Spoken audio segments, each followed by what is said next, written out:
রুহের জগতে যার সাথে যার বন্ধুত্ব ভালোবাসা গভীর ছিল, দুনিয়াতে তার সাথে তার ভালোবাসা বেশি।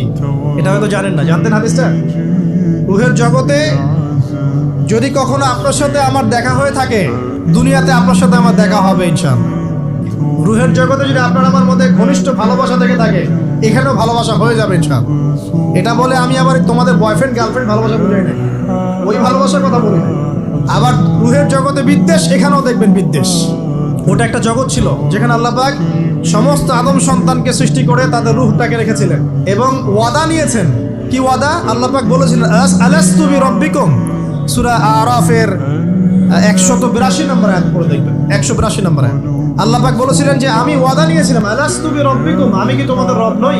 আমরা সবাই বলেছিলাম বেলা ইয়া রব্বি, অবশ্যই আপনি আমাদের রব। দুনিয়াতে এসে আমরা ভুলে গেছি। এই ভুলে যাওয়াটা মনে করায় দেওয়ার জন্যই আল্লাহ পাক আসমানি কিতাব